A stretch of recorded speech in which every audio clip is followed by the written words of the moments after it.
everyone, Pastor Tim here, and welcome back as we continue on in our series talking about 7 key areas to grow our relationship with God. Now, each week I've recapped where we've been as far as the different topics we've covered. I'm going to do that again, but first I want to take us up to a higher level and just offer a couple reminders. The first thing I want to remind us of is that this idea of 7 key areas is that if we invest in those areas on a consistent basis, we will grow our relationship with God. That's how God has ordained the world. If we engage in these particular areas, we'll grow closer with Him. And fundamentally, you and I are made to have a relationship with God. Going back to the Garden of Eden and looking at the end of the book of Revelation, the 2 bookends of the Bible, we see that being in a beautiful and perfect relationship with God, that's what He has ultimately made us for. The second thing I want to remind us of is the fact that this is meant to be a tool and not a report card.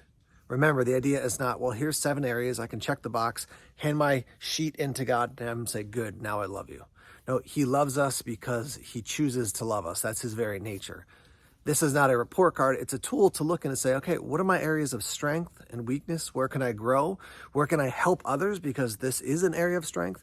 What do I need to ask of help from others? Because this is an area that I'm not as strong. The last thing I want to say is remember the seasons that you're in. You may be in a season right now where you're growing in the idea of sharing your faith and serving. And then maybe another season you're really leaning into trusting God in hard times and prayer. So just be aware of the different seasons that you're in. The goal is not to check every box every single day, but kind of on a broad level, are we moving consistently forward in these 7 areas? And so to recap where we've been so far, we've talked about area number 1, which is spiritual disciplines. And within spiritual disciplines, we have reading the Bible, prayer, corporate worship, and giving financially.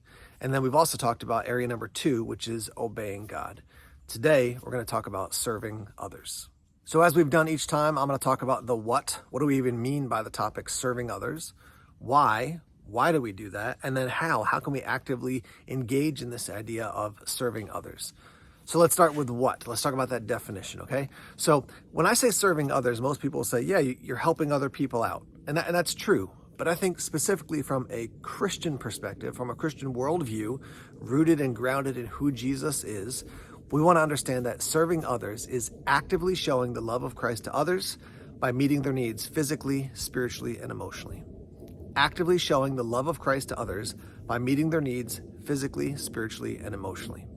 Now, it's really important for us to realize that we're not segmented human beings. There's not just my physical side, and then just my emotional side, and then just my spiritual side. Those things are integrated. And so when we serve others, rooted in the love of Christ as He works in us and His love flows out of us, if I serve somebody physically, I'm probably going to meet a spiritual and emotional need as well. If I care for somebody and I serve them spiritually, it's probably going to tap into the other 2 areas as well. So we're integrated human beings, and we don't have to think, well, I'm just going to serve this person and meet their physical need and not think about the other 2. They're all woven together. And so that's just something that we need to be aware of. Let me talk about the why now. I want to give you 3 ideas connected to the why. The first one is pretty simple and straightforward. We serve others because God says, serve others. Right? Again, I've said this multiple times, but when the creator of the universe, the designer, the maker, the sustainer of all things says, do something, we should do it. We live in a culture that says, no one's the boss of me. But God looks down from the heavens and says, actually, I'm the boss of you. I'm the boss of everyone. So if God says, serve, we do well to listen to Him and serve. So reason number 1 is connected to our topic last week, obedience. God says, obey me, and I say serve, so we should serve. There's reason number 1. Reason number 2 for serving is because that's part of how we're designed as human beings. I love this passage in Romans chapter 8 where the Apostle Paul talks about us being destined to be conformed to the image of Christ. Now, specifically, he says, you've been predestined, and I don't want to get into the whole conversation about predestination here on this video. But realize in Romans chapter 8, Paul says this, starting at verse 29, he says, for those God foreknew, He also predestined. Well, predestined to what? To be conformed to the image of His Son. The idea is that you and I are destined, when we come to trust in Christ, to look more and more like Him, not physically, but in our character at a heart and soul level. And Jesus Himself came to serve and to care for others. In the Gospel of Mark in chapter 10, down in verse 45, Jesus says this, for even the Son of Man did not come to be served, but to serve and to give his life as a ransom for many. Now, thanks be to God, you and I don't have to give our lives as a ransom for many the same way Jesus did on the cross, but we're called to live sacrificial, servant-hearted lives as we invest our lives in others and care for them. Now, here's the third reason, and I think if we're honest, sometimes this one makes us feel uncomfortable. So not only should we obey God, and when God says serve, therefore we serve, and not only are we designed to serve because we're destined to be conformed to the image of Christ, but we serve because we get blessed in the process of serving others. Now, the reason I say that's uncomfortable is because people feel like, well, isn't that kind of selfish? And shouldn't we just be serving sacrificially even if we don't receive the blessing? But think about this, right? So in John 13, Jesus is headed toward the cross, but he's with his disciples in this final time that they're gathered together to talk, to share, to pray. They're going to share the Last Supper together. And at that time, Jesus washes the feet of the disciples. And then when he gets done washing their feet, he says this in John 13, starting at the end of verse 12. He says, "Do you understand what I have done for you?" He asked them. "You call me teacher and Lord, and rightly so, for that is what I am. Now that I, your Lord and teacher, have washed your feet, you also should wash one another's feet. I have set you an example that you should do as I have done for you. Very truly, I tell you, servants are not greater than their master, nor are messengers greater than the one who sent them. Now that you know these things," listen to what he says, "you will be blessed if you do them." This is the King of Kings, the Lord of Lords, Jesus Christ, comes to earth, and then he serves in the lowliest way in this type of setting where he's washing the feet of the disciples. And then he says, "You call me master, you call me teacher, you call me the boss of all things in your life. That's true, I am. And so if I'm willing to serve, you should serve as well." And then he ends that section by saying, if you do these things, if you serve one another, you will be blessed. And so there's a why. We serve because we want to be blessed. We want to receive the blessing of God and the experience of saying, wow, when I care for others, when I meet their needs physically and spiritually and emotionally, there's a blessing that comes to me. Yes, we want to bless others, but I also biblically am allowed to desire that blessing I receive from serving others. Now, there are many other verses about serving in the Bible, and during your small group time, you'll dig into some of those verses. But let's talk about the how now. At a very basic level, how do you serve? Well, it's simple. Pray and say, "God, show me the needs of others around me and help me to meet those needs. Show me the needs of others around me, God. Make my eyes open, give me awareness of the needs, and then show me how I can meet those needs." Now, I think the two biggest challenges when it comes to serving others are just straight up human selfishness and then busyness.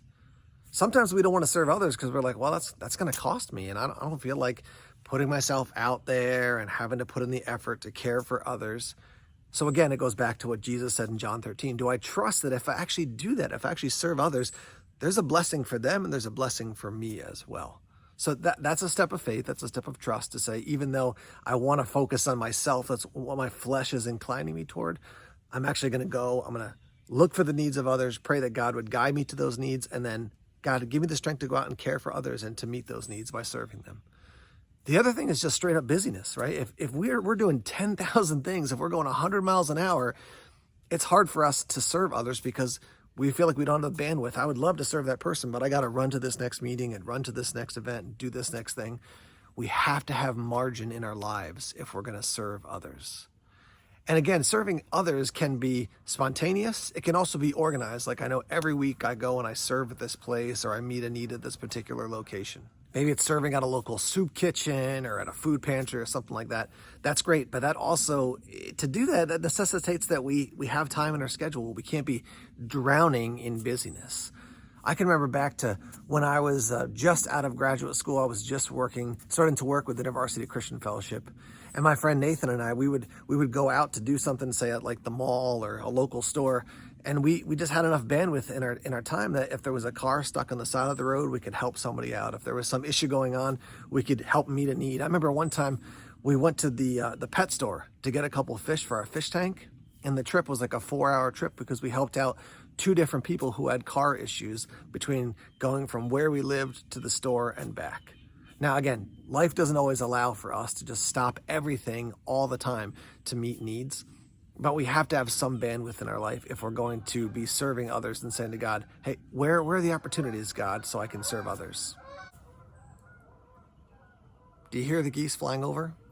A little interlude there from creation itself. Let me close by saying this. I think just like giving and just like obeying, serving is like a spiritual muscle. The more we do it, the more comfortable we become with it. So it may be a step of faith for you to say, God, I feel like my schedule is full. I got a lot going on, and maybe I don't even really want to serve this person, but God, I trust you that you've designed me to serve, and there's good and blessing in it, and so I'm going to step out. God, meet me as I serve this person's need, whatever it might be. And then just ask for God to open your eyes that you might see, wow, when I operate in accordance with how God's designed us as humans to be those who will serve others, there is blessing, there is good in it.